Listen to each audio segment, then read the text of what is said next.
There is a polar vortex that is headed towards the United States, which, according to weather reports, we are about to see potentially the coldest January that we have seen in decades. That's right. This could be dangerously cold, which means it's also going to put the power grid under enormous stress, which means millions and millions of Americans could be without power at the coldest time in this year. So, we'll see what's going to happen, but I want to give you this report and give you the facts, tell you what you need to prepare for, because again, this right here could be dangerous for millions of people. So I'll break all this down in just a moment, but all I ask is one thing. It takes 2 seconds. Go ahead, hit that like button if you enjoy these daily updates, and now let's begin.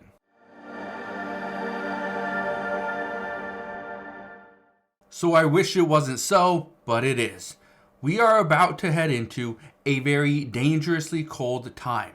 This is going to be cold for even the winter months.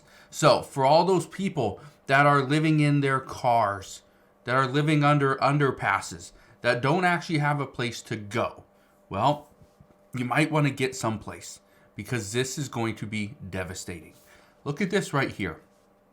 It says, this will be the coldest January since 2011, brewing for U.S. to lead to multiple winter storms. It says dramatically colder conditions are ahead as an Arctic blast moves into the U.S. starting next week. Keep in mind, this was actually a few days ago. It's actually starting, okay? This is starting right now. As this video is coming out, we are already seeing there are many states that are absolutely cold.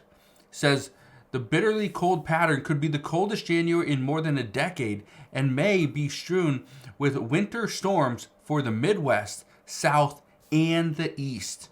I want to show you something. Look at this right here.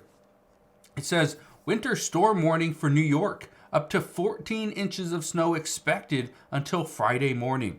It says a major winter storm and an Arctic blast are on track to impact parts of New York this week, bringing snow, icy winds, and dramatic drop in temperatures, with up to 14 inches of snow forecast in some areas. Travel conditions could turn dangerous quick. Keep in mind, today it's January 1st, 2025, so Happy New Year. But this also means that this time where, okay, over the next couple of days, people are going to be traveling, going back home, getting back to their normal lives. And as they do, it could be in a time where we are having very dangerous weather, icy roads, windy conditions, right? Snow. It's going to be devastating. But look at this again. It says massive winter storm to spread snow and ice from the plains to the East Coast. You can see right here the snow in inches. Okay, Kansas City is going to get hit with between 12 and 18 inches of snow, right? And it goes on. You can see it right here on the outer edges right here in Wichita, okay, in Peoria. You can see it 1 to 3 inches. Now, this is where things are going to be troubling, okay? Look at this right here. It says extreme winter weather could cause energy shortfalls in much of U.S. This was the report that we got, okay? This is back on November 15th. But this is the report that we were getting for, from many different places, okay? So, yes, over on the East Coast, down the South, okay, West Coast as well, right? You probably remember that a few years back when Texas was hit with that massive cold front, right? Where things froze, pipes burst, okay? The whole state almost was just shut down. And experts are worried that that's going to happen again this month. Look at this. I want to read this to you. It says, many U.S. regions are at elevated risk of electricity supply shortfalls in the event of extreme weather this winter, reflecting growing challenges for the power grid as substantial, always available generation is retired. It says the North American Electricity Reliability Corps said in a new report. It says in its winter reliability assessment released on November 14th, NERC said all assessed areas should have adequate resources for normal peak winter load, but much of the Midwest, Mid-Atlantic, and Northeast, as well as Texas, are at risk of energy shortfalls or natural gas pipeline capacity constraints if there is a prolonged cold snap. Okay. Would this 4 to 5 day polar vortex, would that be considered a prolonged cold snap? Well, here's the thing. Depends how cold it gets. Okay? If it gets down and it's much lower than on average, then yes, we are likely going to see rolling blackouts in certain parts of the United States simply because they don't have the capacity. They're maxed out. And that's part of the issue is everybody's running, electric heaters, right? They're using natural gas to try to heat their homes and office buildings.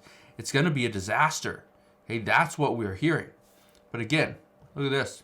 It says polar vortex headed for U.S. will bring exceptionally cold temps in the new year. Weather models are screaming. I want to read a little bit of this to you. Okay? Look at this. It says it's going to get cold and then very cold. Based on the latest long-range data, this January has the potential to be the coldest since 2014, they added. Look at this. It says temperatures at 5,000 feet. Now, you can kind of see it. This is for January 9th, okay? It says, in 7 to 14 days, a blast of Arctic air will wash over the eastern half of the United States. Look at this.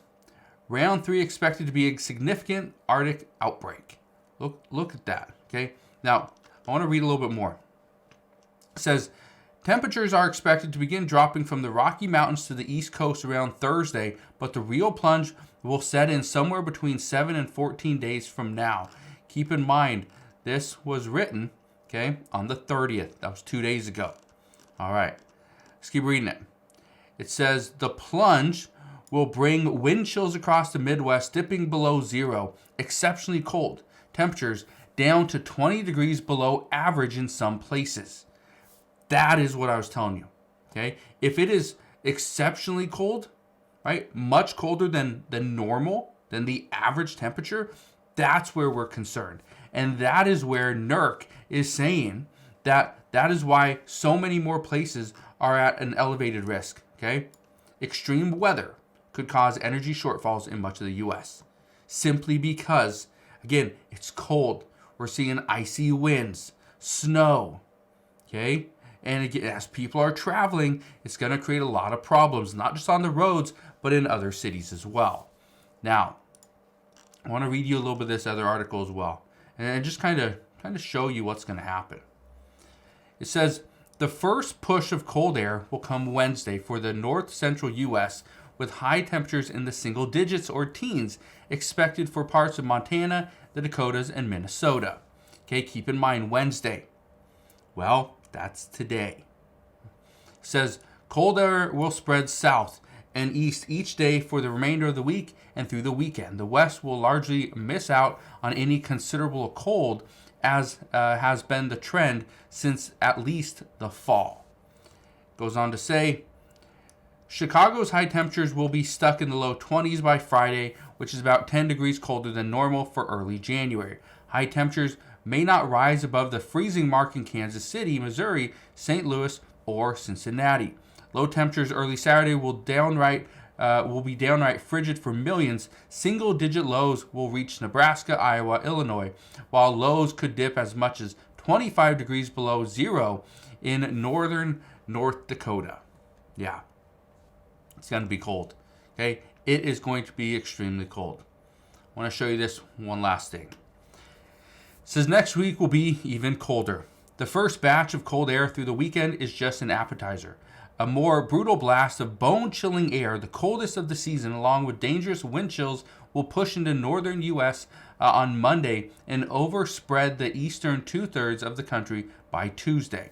Okay? This is next week, so it's 7 days from today. It says January 8th through the 14th. Okay? Look at this. This is the above average probability to being above average. Obviously, California is doing really well, whether you're in the 60 to 70% range, I believe. But below average over here, so here in Georgia, it's going to be absolutely freezing. Okay? Here in the southeast, look at that. Okay? You're going to be, the probability of being below average as far as the temperature are 80 to 90%. Yeah, it's going to be cold. Now, here's my warning to you. If you haven't done so already, go and get yourself an extra heater, a little space heater. Okay, a little Mr. Buddy heater that runs on propane is a great great option too, especially if you see a kind of rolling blackouts and your electrical grid goes down. That's a great option, okay, because it doesn't use electricity, it uses propane. The other thing you can do is get an electric space heater, okay? There's a lot of great ones online. I'll put a link to Amazon. You can go check them out down in the description box below. But, that's a great option, okay? Another one, just be prepared, okay? Make sure you have a shovel in case it's going to snow. Make sure you have water in case you get stuck in your home, right? Have some food. Just be prepared because, again, we don't know how bad this is going to be. We kind of know how long it's going to last. But, again, it's weather. Weather can change. It can change for the better. It can also change for the worst. So, as we get more information on this, I promise I'll bring you all the latest news and updates. That's what we know as of today. So, again, thank you guys for watching. Consider subscribing, and I'll see you guys on the next one.